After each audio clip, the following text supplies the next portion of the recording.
अब इंग्लिश का डर चला गया घर और हम सभी मिलकर कब्जा कर लेंगे इंग्लिश पर। भैया सही सुना आपने कि अंग्रेजी का डर अब खत्म हो गया है। वो जमाना नहीं रहा कि अंग्रेजी का नाम सुनेंगे और हमारे अंदर डर हो जाएगा, कांपने लगेंगे, पेशाब हो जाएगा पेट में। भैया ऐसा अब नहीं होगा। काहे नहीं होगा? काहे कि हम आपके सामने खड़ा है और इंग्लिश का डर आपके अंदर से निकाल करके ऐसे डस्टबिन में लगा करके डाल देंगे।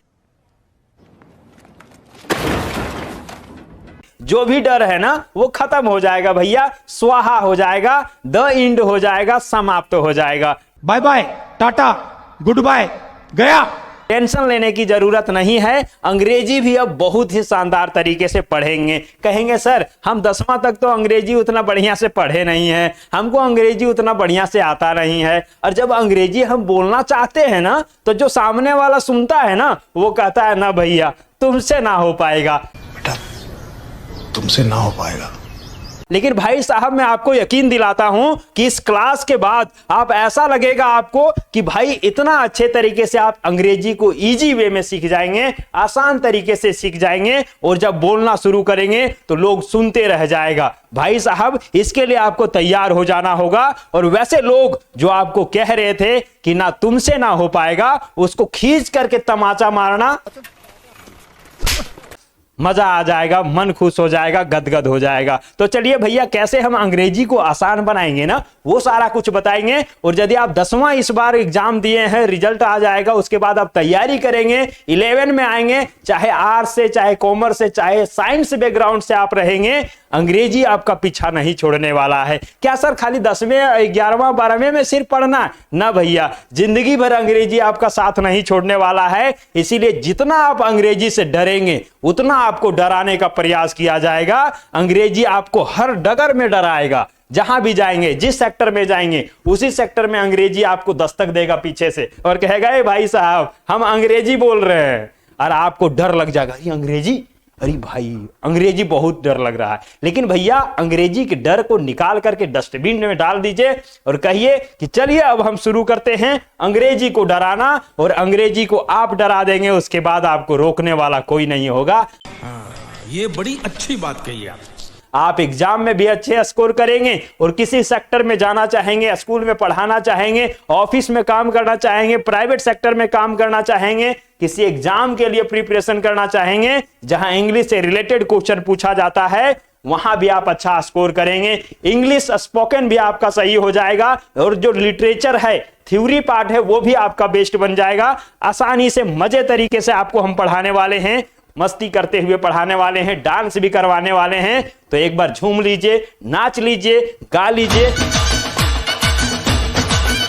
और चलिए शुरू करते हैं आज के सेशन को। भाई साहब जैसे ही आप 10वां का एग्जाम देंगे ना, आपका जो सफर है वो 11वां का शुरू हो जाएगा, फर्स्ट ईयर का शुरू हो जाएगा। और लड़का कहता क्या है जानते हैं? First year is rest year. भाई साहब फर्स्ट ईयर रेस्ट ईयर नहीं है। फर्स्ट ईयर में आपको स्ट्रगल करने होंगे, बेसिक मजबूत करना होगा, बुनियाद को सही करना होगा, जो भी कमियां आपने 10वां तक छोड़ दिया है उसको दुरुस्त करके अच्छा करना होगा। इसके लिए आपको तैयार होना होगा। तो चलिए हम सिलेबस की चर्चा करेंगे।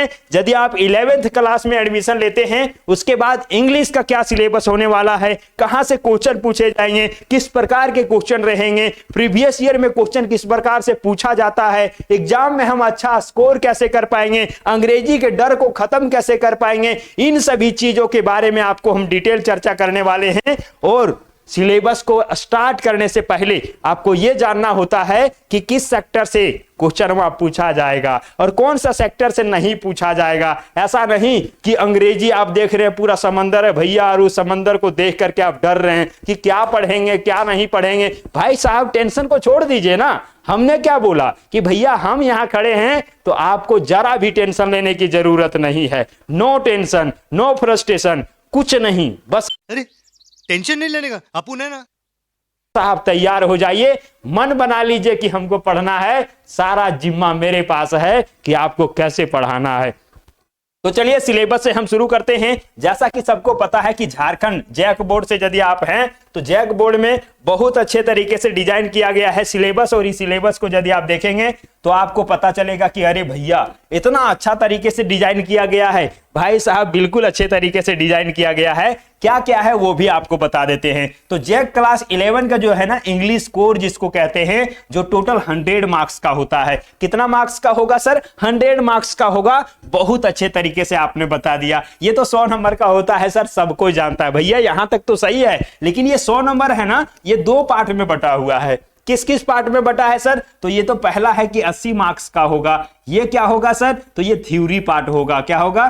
थ्योरी पार्ट होगा, यानी कि कुछ इसमें लिखना पड़ेगा भैया। क्या लिखना होगा? एग्जाम देना होगा। वो 80 मार्क्स का एग्जाम होगा आपका, और उसका मार्क्स आपका ऐड होगा और वहां से कैलकुलेट होगा। और दूसरा क्या है? तो 20 मार्क्स का होगा। इसमें क्या होगा सर? तो असेसमेंट वगैरह होगा। इसमें पूछा जाता है, वाइवा भी होता है, और असेसमेंट वगैरह को मिला करके 20 मार्क्स का जो कॉलेज से मिलता है, तो टेंशन लेने की जरूरत नहीं है। तो आप 80 मार्क्स को लाने के लिए जो है ना अपना 100% मेहनत करना शुरू कर दीजिएगा। मेरे साथ मिलकर के कदम से कदम मिला करके आगे बढ़ेंगे, और अपना जो है पढ़ाओ 80 मार्क्स का, उसको हम अचीव करने का पूरा प्रयास करेंगे, पूरा प्रयास करेंगे, और आपको भी वहां तक लेकर के जाएंगे। सर ये 80 मार्क्स को आप बता दीजिए कि कहां से कैसे कैसे क्वेश्चन पूछा जाएगा। तो भैया यहां पे देख लीजिए, सेक्शन वाइज हम कर देते हैं। सेक्शन ये जो होगा ना वो आपका 20 मार्क्स का होगा। चलिए सर ये तो आपने बता दिया, लेकिन इसमें पूछा क्या जाएगा? तो रीडिंग कॉम्प्रिहेंशन होगा। वही ना सर जो पैसेज होता है, बिल्कुल भैया वही वाला है। यहां पे आप देखेंगे अनसीन पैसेज जो होगा वो होगा क्या? यहां पे देखेंगे तो ये होगा फैक्चुअल होगा, लिटरेसी होगा, और क्या है? नैरेटिव होगा, ये तरह का पैसेज। और ये 12 मार्क्स का एक पैसेज पूछा जाएगा। और दूसरा जो अनसीन पैसेज होगा वो नोट मेकिंग का होगा और समरी लिखने का होगा, यानी कि कुछ आपको दिया हुआ रहेगा उससे समराइज करके आपको लिखना रहेगा। और ये टोटल 8 मार्क्स का होगा। कितना मार्क्स का होगा? 8 मार्क्स का होगा। और ये दोनों 12 मार्क्स और 8 मार्क्स मिला करके कितना हो गया? 20 मार्क्स हो गया। सर ये तो बड़ा लॉलीपॉप रहता है। 10वीं क्लास का एग्जाम दिए, वहां भी पैसेजवा पूछा था, और सब आंसरवा पैसेजवे में रहता है, तो वहां से लिख देते हैं। ये समरी लिखने का है तो बड़ा जबरदस्त रहेगा। इसमें भी क्या है कि आपको छोड़ करके कैसे लिखना है उसका तरीका हम बता ही देंगे। तो भैया नो टेंशन, कोई दिक्कत नहीं है, मजे में रहिए और पूरा मौज करिए, कोई दिक्कत नहीं है। समझ में आ गया? तो ये हमारा 20 नंबर का क्लियर हुआ, पैसेज वाला पार्ट क्लियर हो गया। सर अगला आप बता दीजिए। तो भैया चलिए हम अगला भी आपको हम बता देते हैं। आगे जो सेक्शन बी है ना, सेक्शन बी भी आपका क्या है? 20 मार्क्स का है। तो इसमें क्या होगा? तो राइटिंग स्किल का रहेगा। ये क्या रहेगा? राइटिंग स्किल का रहेगा। लिखने के लिए क्या लिखना होगा सर? तो आप यहां पे देख लीजिए, शॉर्ट राइटिंग टास्क होगा जिसमें नोटिस होगा, एडवर्टीजमेंट होगा, पोस्टर होगा, और ये 4 मार्क्स का होगा। यानी कि सर ये तीनों रहेगा क्या? ना भैया, तीनों नहीं रहेगा, ये और में करके देता है। तो आप जो भी जानेंगे, जो भी आपको आसान लगेगा वो लिख देंगे। 4 नंबर आपका जो है ना खाता में ऐड हो जाएगा, ये आपका झोली में चला जाएगा। दूसरा क्या है? आप देखेंगे लेटर हो गया, इसमें एडिटोरियल होता है और कंप्लेंट होता है, रिक्वेस्ट होता है और बिजनेस के लिए होता है। और ये जो है 6 मार्क्स का आपका पूछा जाएगा। तो यहां से भी आप क्या हैं? लेटर राइटिंग वगैरह बहुत ही इजी तरीके से ये दोनों सेक्शन जो है हम क्लियर करने वाले हैं। यानी कि 20 नंबर फिर से आपका झोली में चला जाने वाला है। पैसेज वाला का प्रोसेस तो बताएंगे ही कि कैसे आसान तरीके से पैसेजवा में आंसरवा को ढूंढना होता है और लिख देना होता है। भैया लॉलीपॉप है। और दूसरा क्या हमने बताया? सेक्शन बी जो राइटिंग स्किल का है, कैसे लिखना है ना, सब चीज हम आपको बता देंगे और आसान से आसान तरीका बताएंगे। आप इंग्लिश में ई भी नहीं जान रहे होंगे, फिर भी आप आसानी से लिख पाएंगे। तरीका को फॉलो कराएंगे, बहुत ही जबरदस्त तरीके से आप लिखना सीख जाएंगे, स्टेप बाय स्टेप लिखना सीख जाएंगे। सारा टेंशन को आप डस्टबिन में डाल दीजिए भैया। फिर से हम बोल दिए, कोई टेंशन मत लीजिएगा, बहुत ही मजेदार तरीके से हम आपको पढ़ाएंगे। तो ये क्लियर हो गया, 6 मार्क्स यहां से भी क्लियर। यानी कि सर 10 नंबर हुआ। 10 नंबर और कहां से आएगा? तो लॉन्ग राइटिंग टास्क से आएगा। कहां से आएगा? लॉन्ग राइटिंग टास्क के। इसमें क्या होगा सर? आर्टिकल लिखना होगा। अच्छा आर्टिकल, बिल्कुल आर्टिकल लिखना होगा। नहीं पता है? कोई दिक्कत नहीं है, चिल रहिए, एकदम कुल रहिए भैया। स्पीच लिखना होगा। अच्छा वही स्पीच जो भाषण देते थे क्या सर? 10वां क्लास में हम भाषण दिए थे, एकदम रटे थे 26 जनवरी में, तब दिए थे, लेकिन भुला गए थे। भैया भूलेंगे नहीं, टेंशन नहीं लीजिए, सबका जो है ना तरीका होता है। अब तरीके से नहीं करेंगे तो अच्छी बात नहीं है, इसीलिए तरीके से किया जाना चाहिए। रिपोर्ट राइटिंग भी आपको हम बताएंगे, कैसे रिपोर्ट लिखा जाता है उसको हम बताएंगे। और ये जो रहेगा ना भैया वो 10 मार्क्स का रहेगा। तो भाई 10 मार्क्स यहां से क्लियर हो गया और ये 10 मार्क्स क्लियर हो गया, यानी कि टोटल 20 मार्क्स यहां से भी क्लियर हो गया। और ये राइटिंग सेक्शन का था, किसका था? राइटिंग सेक्शन का था। राइटिंग स्किल आपका कैसे बेहतर होगा इंग्लिश में, वो सारा जिम्मा हमारे कंधे पर है। तो आप सिर्फ हमसे ज्वाइन कर जाइए, बाकी सारा चीज क्लियर हो जाएगा। चलिए सर, अब आप हमको सेक्शन सी में लेकर के चलिए। अभी तक हमने 40 नंबर के बारे में बात कर लिया है। 40 नंबर के बारे में हमने क्या कर लिया? बात कर लिया कि कहां से 40 नंबर आपका झोली में आएगा। बिल्कुल सर, आ ही जाएगा, इसके लिए कोई घबराने की जरूरत नहीं है।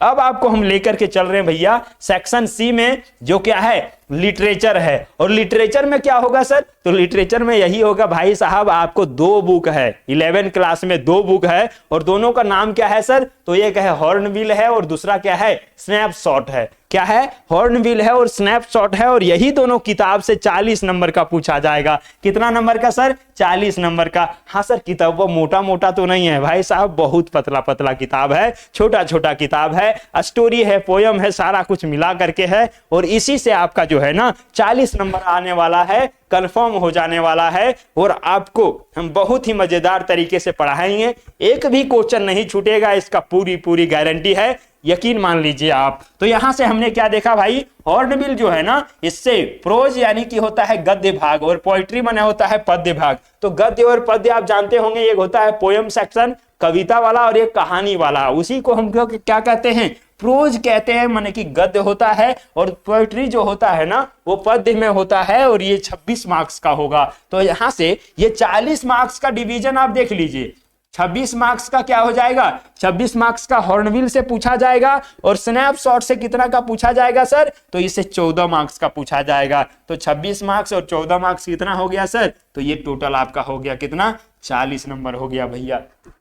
अब यहां से क्या क्या पूछा जाएगा ये भी तो बता दीजिए। ये जो हॉर्नबिल बुक है इससे क्या क्या पूछा जाएगा? तो भैया इसमें जो है ना 2 एक्सट्रैक्ट पूछा जाएगा, जिसमें 1 प्रोज रहेगा और 1 पोइट्री रहेगा, यानी कि एक कविता वाला रहेगा, एक स्टोरी वाला रहेगा। और इससे जो क्वेश्चन पूछा जाएगा वो एक 6 नंबर का रहेगा, एक 4 नंबर का रहेगा, यानी कि 10 नंबर का रहेगा। क्लियर हो गया? इसको हम बताएंगे भाई साहब, जब पढ़ाएंगे किताब हुआ ना तो सब चीज बता देंगे कि कौन क्वेश्चन वहां पूछा जाएगा, अगले बार कौन पूछा गया था, अब पूछे जाने की संभावना किसका सबसे ज्यादा है, सब चीज आपको हम बता देंगे। तो टेंशन मत लीजिए। तो प्रो अरे टेंशन नहीं लेने का, अपुन है ना।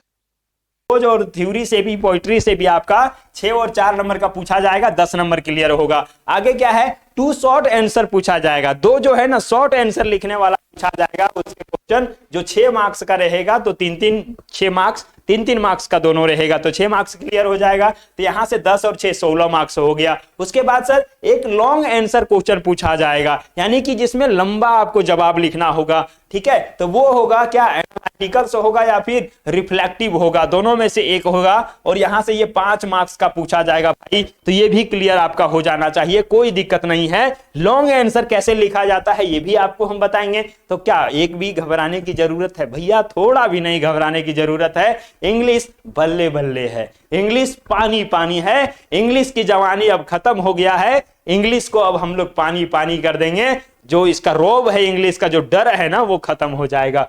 टेंशन मत लीजिए। उसके बाद क्या है? 1 लॉन्ग आंसर पूछा जाएगा। ये तो 1 लॉन्ग आंसर यहां भी था सर, लेकिन 1 लॉन्ग आंसर यहां भी पूछा जाएगा। और ये थीम से पूछा जाएगा कि कोई थीम बताइए, या फिर कोई कैरेक्टर दे देगा। जैसे कोई स्टोरी हम पढ़ेंगे, उस स्टोरी का कोई कैरेक्टर दे देगा कि इसके बारे में आपको बताना है, या फिर ये कौन थे, या कोई पोइट का नाम दे देगा, उसके बारे में आपको लिखने दे देगा। तो ये कितना मार्क्स का रहेगा? ये 5 मार्क्स का रहेगा। भैया ये भी क्लियर हो गया कि चलिए सर यहां से हमारा जो पकड़ है ना वो आप देख लिए 10 और 6 16 मार्क्स, और यहां पे 10 मार्क्स, यानी कि 26 मार्क्स आपका क्या हो गया? हाथ में हो गया। कहां हो गया? हाथ में हो गया। ये स्नैपशॉट और ये जो हॉर्नबिल था, हॉर्नबिल का ये 26 मार्क आपका हाथ में हो गया। और दूसरा हम देखेंगे स्नैपशॉट जो है उससे हम लोग देखेंगे। और यहाँ पे सुप्लीमेंट्री रीडर जिसको कहते हैं, इससे 14 मार्क्स का पूछा जाएगा। और इसमें किस प्रकार का क्वेश्चन रहेगा देख लीजिए। 1 एक्सट्रैक्ट बेस्ड क्वेश्चन रहेगा और शॉर्ट क्वेश्चन रहेगा।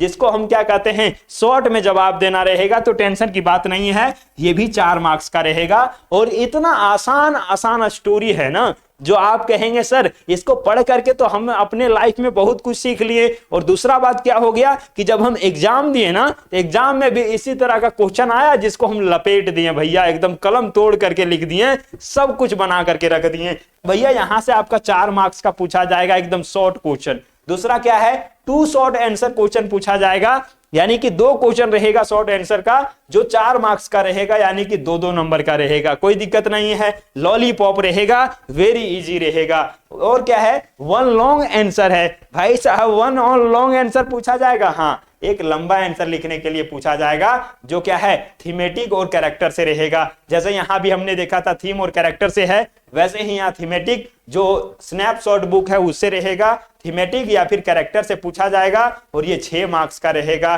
तो ध्यान देने की बात है कि कैरेक्टर पर भी ध्यान देना होगा कि इसका राइटर कौन है, या फिर उस स्टोरी में किसके बारे में चर्चा किया गया है, कौन से स्टोरी के मेन किरदार हैं, इनको भी हम बताएंगे, मजेदार तरीके से बताएंगे, ताकि सारा चीज आपके हाथ में हो जाए। तो यहां से हमने क्या देखा, जो बुक आपके रहेंगे सिलेबस में, 2 बुक, एक हॉर्नबिल और दूसरा स्नैपशॉट, दोनों को हम बहुत ही बेहतरीन तरीके से पढ़ाएंगे, बहुत ही अच्छे तरीके से हंसते हुए, गुनगुनाते हुए, मस्ती करते हुए, डांस करते हुए, मजे करते हुए आपको पढ़ा देंगे। और आप कहेंगे सर अंग्रेजी तो मजाक मजाक में ही सीख गए हैं भैया, तो मजाक मजाक में ही सीखा जाता है, कोई भी चीज सीरियस लेकर के आप कभी नहीं सीख पाएंगे, इस बात को ध्यान रखिए। जिस दिन से उस चीज से आपको मोहब्बत हो जाएगा, आपको हार्ड नहीं लगने लगेगा, बल्कि इजी लगने लगेगा, आसान लगने लगेगा, लॉलीपॉप लगने लगेगा, और आप कहेंगे वाह वाह क्या बात है। तो चलिए भैया, यहां से ये क्लियर हो गया। सर ये तो 26 नंबर हमारा क्लियर हुआ, और ये यहां से 14 नंबर क्लियर हुआ, यानी कि 40 नंबर जो किताब से पूछा जाएगा वो क्लियर हुआ। और 40 नंबर इससे पहले वाला आपने बता दिया था पैसेज वगैरह से, तो 40 और 40 80 नंबर हमारा क्या हो गया, क्लियर हो गया कि नहीं, बिल्कुल हो गया। तो आगे आप क्या बताएंगे सर, आगे हम कुछ नहीं बताएंगे, बस आगे यही बताएंगे भैया कि हमने क्या कहा था, 2 सेक्टर में रहेगा ये 100 मार्क्स वाला। बताए थे ना कि अंग्रेजी का जो होता है ना 2 सेक्टर में बटेगा, ये 100 नंबर वाला पहला क्या होगा 80 मार्क्स का होगा, और दूसरा क्या होगा 20 मार्क्स का होगा। और ये 80 मार्क्स का थ्योरी पार्ट होगा, और 20 मार्क्स का क्या हो जाएगा, असेसमेंट हो जाएगा, इंटरनल असेसमेंट हो जाएगा। तो वही दूसरा जो पार्ट है वो यहाँ पे है कि ये इंटरनल असेसमेंट जो होगा भाई साहब, ये 20 मार्क्स का होगा। सर ये 20 मार्क्स हमको मिलेगा कैसे, तो भैया ये लर्निंग स्किल से मिलेगा 5 नंबर, दूसरा स्पीकिंग स्किल से मिलेगा 5 नंबर, और तीसरा प्रोजेक्ट वर्क से मिलेगा आपको 10 नंबर, यानी कि टोटल जो है ना 20 नंबर आपको यहां से मिल जाने वाला है। कोई दिक्कत है भाई, कोई दिक्कत नहीं है, कोई समस्या है जी, कोई समस्या नहीं है सर। यानी कि हमको सर क्या यहाँ पे लिसनिंग स्किल माने सुनने की क्षमता, कोई टीचर पढ़ा रहा है, पढ़ा दिया अंग्रेजी में, आपको कुछ बीच से क्वेश्चन पूछ लिया, तो लिसनिंग स्किल आपके पास होना चाहिए। दूसरा क्या है, स्पीकिंग, थोड़ा सा बोलने भी आना चाहिए, इंट्रोडक्शन भी आना चाहिए। भाई साहब अंग्रेजी बोलना आपको तो सीखना होगा। कहेंगे काहे सर क्या जरूरी है, तो भैया कहीं आपको काम नहीं पड़ेगा ना, तो आप शादी ब्याह करिएगा, उस समय जरूर काम पड़ जाएगा। कहेंगे सर ये कैसे, भैया शादी ब्याह करिएगा ना, आपको लड़का देखने आएगा, या लड़की है तो लड़की देखने आएगा, और जैसे ही वो देखने आता है ना तो वो इंट्रोडक्शन पूछता है। और अब क्या है लेटेस्ट में चल रहा है कि भैया अंग्रेजी में इंट्रोडक्शन दो, अंग्रेजी में इंट्रोडक्शन लिख करके दिखाओ, अंग्रेजी में बोल करके दिखाओ। तो भैया यही तो है।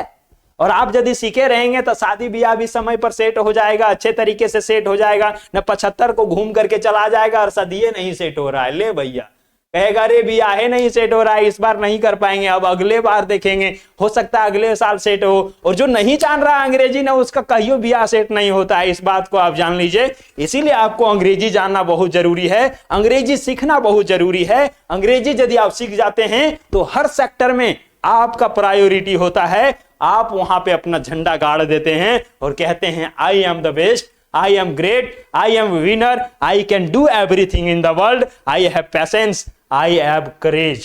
तो भाई साहब यदि आप करेजा को मजबूत करना चाहते हैं और अंग्रेजी से टकराना चाहते हैं तो ये इंग्लिश का जो 80 80 मार्क्स आपका क्लियर हो जाने वाला है। और 80 मार्क्स तो हम क्लियर कर देंगे हंसते हुए, और यही 80 मार्क्स को क्लियर करने के चक्कर में ये 20 नंबर भी आपका क्या हो जाएगा, क्लियर हो जाएगा। क्यों भैया? क्योंकि इसमें कुछ है ही नहीं, वही सबसे रिलेटेड तो है। कैसे सुनेंगे, कैसे बोलेंगे, कैसे लिखेंगे, हो गया भैया।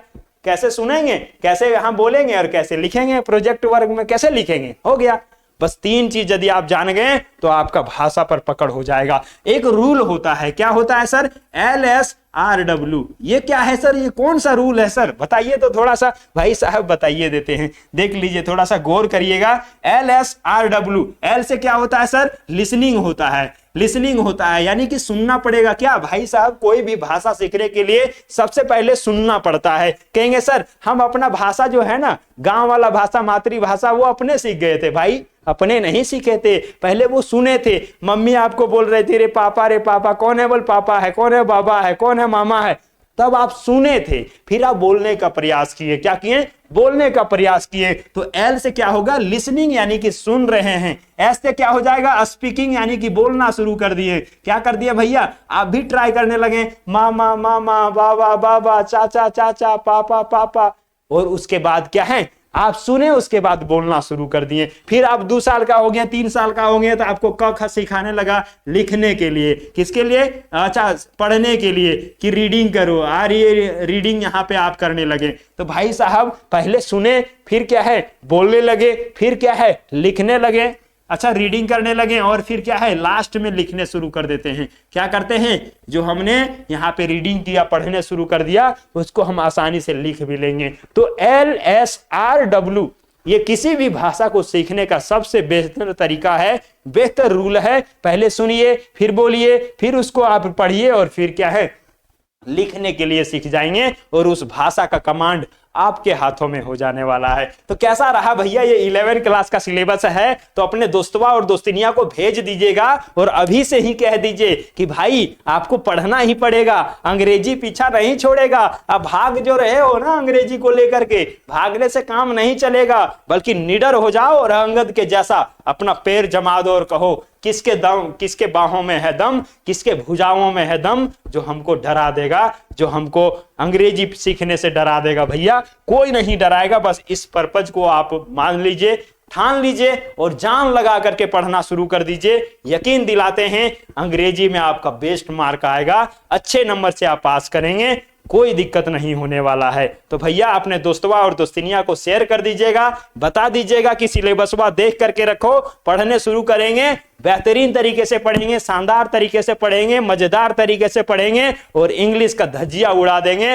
अंग्रेजी में अच्छा स्कोर करके आएंगे और अंग्रेजी के राजा बन जाएंगे। तो भाई साहब अंग्रेजी के डर को करिए खत्म, और अंग्रेजी से कर लीजिए मोहब्बत, अंग्रेजी से कर लीजिए प्यार, अंग्रेजी से कर लीजिए अपना सारा चीज, दोस्ती कर लीजिए, और कदम से कदम मिला करके चलिए, सारा चीज आसान हो जाएगा। इंग्लिश सीख जाएंगे तो फिजिक्स में भी, केमिस्ट्री में भी, मैथ में भी, हर जगह आपको मदद हो जाने वाला है, बायोलॉजी में भी मदद हो जाने वाला है। क्यों भाई? क्योंकि सब जगह आपको इंग्लिश से ही सीखना है। तो सबको शेयर कर दीजिएगा, पूरा सिलेबस को जान लीजिए, हंसिए एक बार, डांस करिए, मुस्कुराइए,